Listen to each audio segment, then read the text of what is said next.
Ou je peux minimiser qui est ton femme, qui est ton abonné. Si c'est Jésus, suivez Jésus. Nicodème vient la nuit, exposer ses problèmes à Christ. Que dois-je faire pour entrer dans le royaume des cieux? Si tu ne te poses pas cette question, frère, la terre sera fracassée, la terre sera détruite. Jésus le dit dans Matthieu 24. Il ne restera pierre sur pierre, tout sera renversé. Amen. Amen. Le temps peut-être qu'il nous reste, toi et moi, mettons-le à l'intérieur, servir Dieu. Nous ne savons pas. Il nous reste combien de temps? L'Antéchrist est déjà là. L'Antéchrist tue l'Église. L'Antéchrist détruit avec plusieurs systèmes réseaux maléfiques. Regardez comment est-ce que aujourd'hui l'homme n'a pas peur de vendre même l'eau empoisonnée, abîmée. C'est que tout peut arriver, mais que si Dieu ne te garde, qui d'autre va te garder? Si Dieu ne te sécurise pas, qui d'autre va te sécuriser? Si Dieu ne garde pas ta maison, ta destinée, est-ce que quelqu'un peut me dire avant de voir ma destinée entre les mains de l'Éternel? Je commande ton sang à l'Éternel. Il agira. Combien nous écartons Dieu dans toutes choses? On est chrétien jusqu'à la mort, jusqu'à Jésus revient. On n'est pas chrétien des circonstances. On n'est pas chrétien de fête. On n'est pas chrétien de manger, de boire. Et on n'est pas ça. Nous, on est chrétien jusqu'à ce que Jésus revienne. Pour toujours.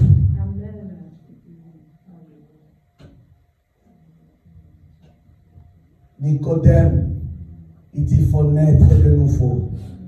Est-ce que tu es né de nouveau? Est-ce que tu marches à nouveauté de vie? Parce que quand il y a nouveauté, c'est que le ciel doit être ouvert sur ta vie. Est-ce que quelqu'un me comprend cet après-midi? Quand tu marches dans la nouveauté, le ciel doit être ouvert sur ta vie. Oh mon Dieu, mon roi. Si tu es né de nouveau, le ciel est ouvert.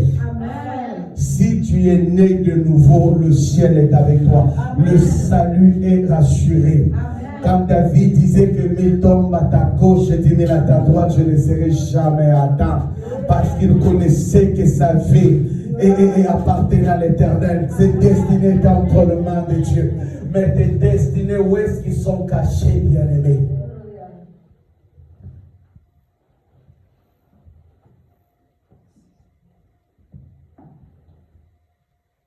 Si tu n'es pas sauvé, c'est le temps.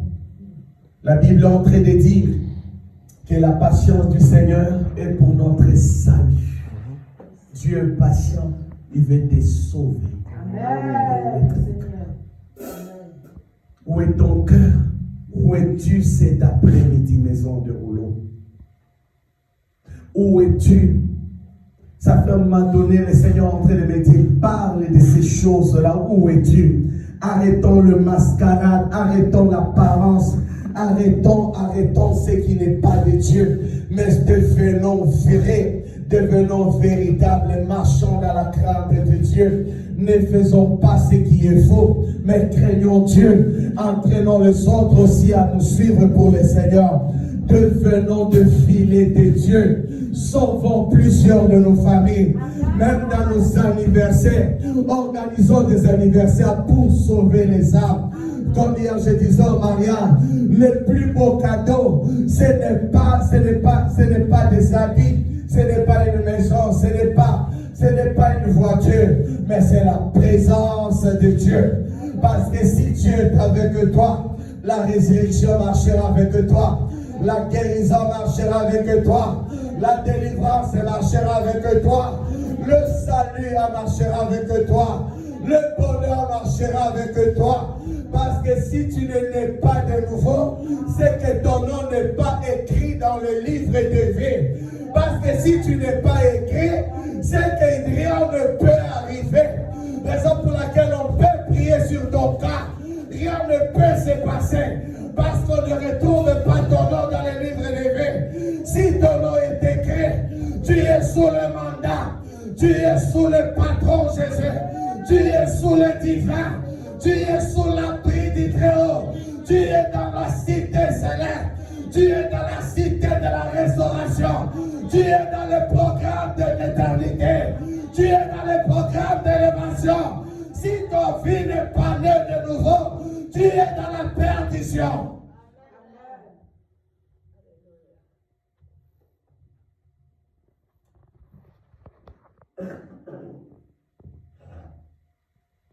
Le problème des anciens, ce n'est pas que quelqu'un vient te dire que non, j'ai un problème, il faut prier pour que tu interviennes. Mais il faut aussi aller demander, est-ce que d'abord tu es né de nouveau? Amen. Parce que Dieu fait grâce à qui il veut. Mais d'abord, les privilégiés, c'est dont les noms sont écrits dans les livres des vies. Je vais te poser la question, est-ce que tu es le privilégié de Dieu cet après-midi?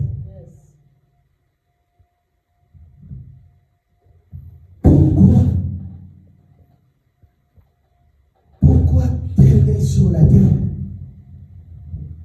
Cherchez d'abord, premièrement, le royaume des cieux. Matthieu 6, 33. D'abord que ton âme soit sauvée. Amen. Ton âme soit sauvée. Alléluia. Ton âme soit d'abord sauvée. Amen. C'est ça d'abord. Tu cherches la maison ne sauve pas. Tu cherches quoi? Ne sauve pas. Ne sauve pas. C'est l'Éternel qui sauve. Mais je t'annonce un Dieu sauveur cet après-midi. Dieu veut d'abord sauver ton âme. Amen.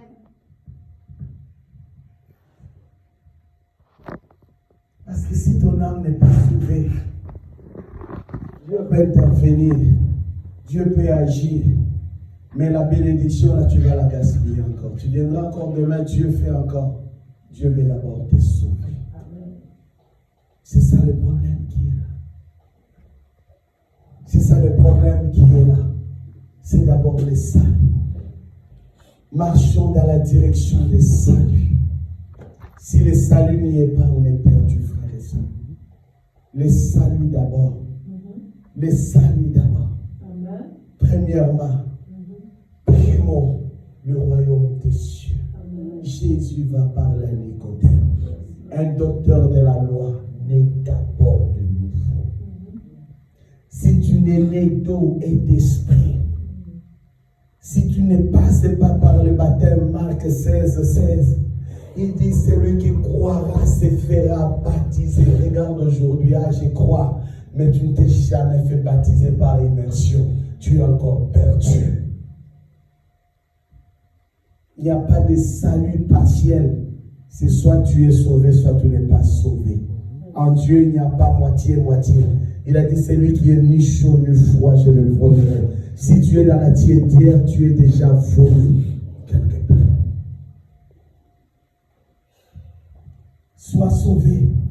Que ton âme soit d'abord sauvée. Sois sauvé. Sois prêt pour suivre le salut. Cherche le salut dans ton foyer.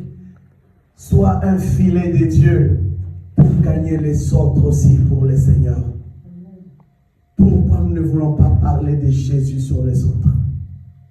Car les autres nous invitent, je ne sais pas, dans leur fête, mais nous sommes instruments de Dieu.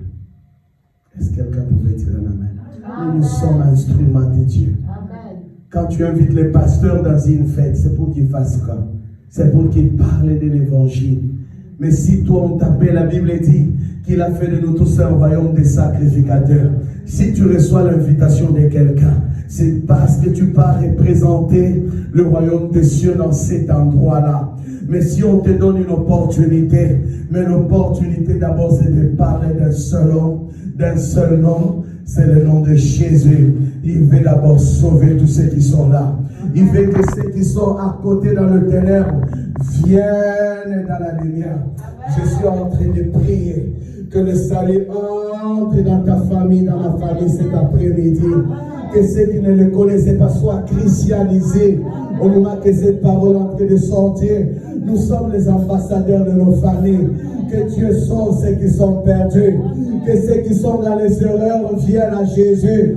Que Jésus les sauve. Que nous dépêchons les anges de l'Éternel à se les sauver cet après-midi. Les perdus de nos familles. On est sauvés. On est sauvés.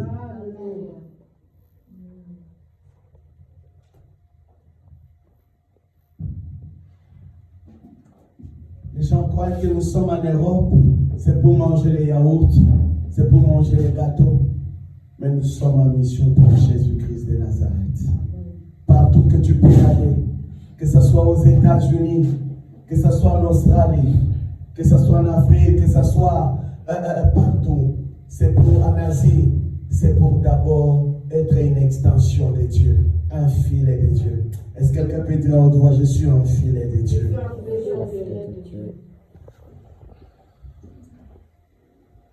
J'aime bien le conseil que Paul disait à Timothée.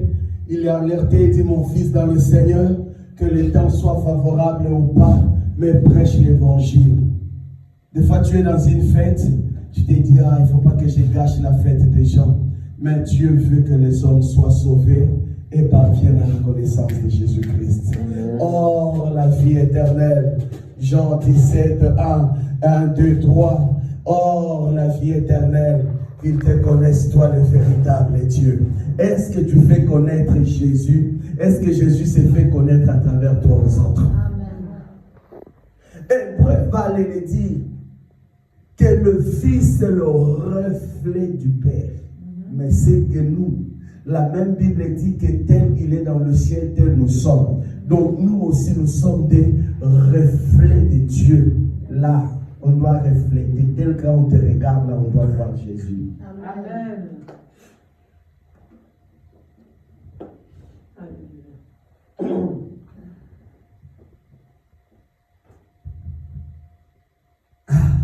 Cherchons à être sauvés. Parce qu'on va quitter. À quoi servira un homme d'être enterré dans un cercueil le plus cher ou d'être exposé dans un stade? Hein? C'est ça, les gens aiment bien que ton cercueil passe partout. Vous savez qu'un homme est mort et déjà mort. C'est fini. Toutes ces cérémonies, ça ne sert à rien. C'est la vie ou la mort. C'est l'éternité ou l'enfer. C'est tout.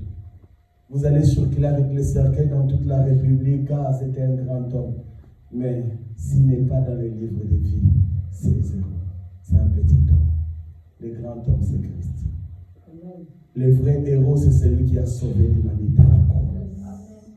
Ah, tu vois même ton amen là. Amen. Le vrai héros, ce n'est pas celui qui est parti à la planète Mars, aller se promener là-bas. Il était entre les mains de Christ. Le vrai héros, c'est celui qui est monté à la croix. Il a donné son sang pour toute l'humanité. Même pour les générations à venir, il les a déjà déclarés. Amen. C'est celui-là le héros. C'est celui-là le héros, celui qui a pardonné à toute l'humanité. C'est celui-là le héros, celui qui m'a pardonné, celui qui t'a pardonné.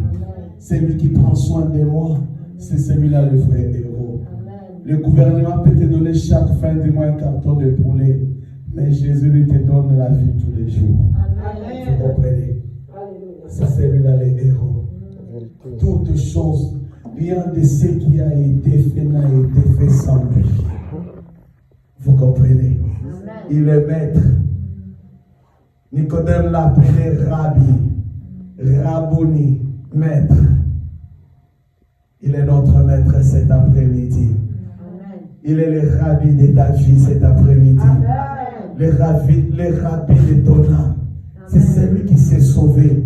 En dehors de Christ, il n'y a pas un autre spécialiste dans le salut. Vous savez que le médecin peut rejeter ton cas, il peut pronostiquer, mais lui ne pronostique jamais. Lui, il met fin tout simplement. Jésus ne pronostique jamais sur une situation, mais il guérit, délivre directement. Ah, qu'il pose sa main cet après-midi. Qu'il pose ta main cet après-midi. Si vous regardez les crimes de David, ce qu'il a fait comme crime, mais Dieu n'allait jamais les pardonner. Mais comme notre Dieu, il s'appelle amour. Dieu n'a pas l'amour, Mais la nature de Dieu s'appelle amour. Vous comprenez un peu? C'est différent. C'est que s'il avait l'amour, cet amour allait déjà finir depuis longtemps. Hein? Mais comme il n'y a point d'autre Dieu pour l'alimenter en amour, mais lui-même, il est l'incréable Dieu. Il n'a point été créé par un autre Dieu. J'aime ce que la Bible dit. Il jure par serment, c'est-à-dire il jure que par lui-même. C'est qu'il n'a pas un autre Dieu plus grand que lui. Il dit qu'il est le commencement et la fin.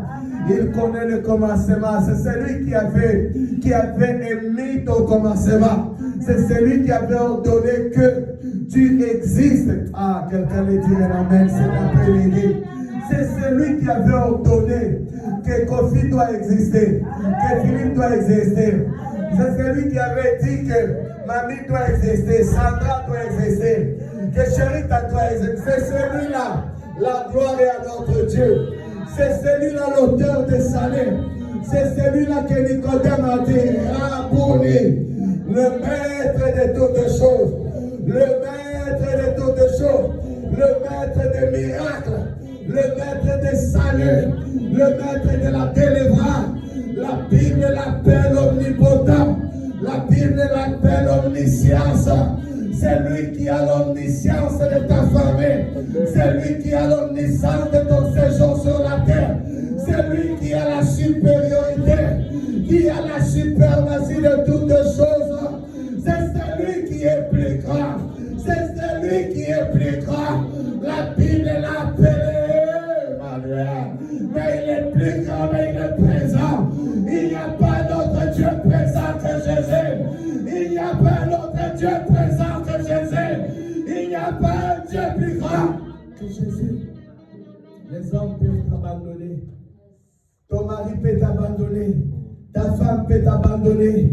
Tes enfants peuvent t'abandonner. Tes collègues peuvent s'abandonner. Mais lui s'appelle Emmanuel. Il a dit, je serai avec toi jusqu'à la fin des temps. Je serai avec toi pendant que tu es ici. Emmanuel est ici. Quand tu vas entrer dans la semaine, aller au travail, il va diriger les pas des voitures. Il va diriger les pas des bus. Il va diriger ta nourriture. Il va diriger ce que tu boiras. Il va te garder quand les tapettes s'élèveront.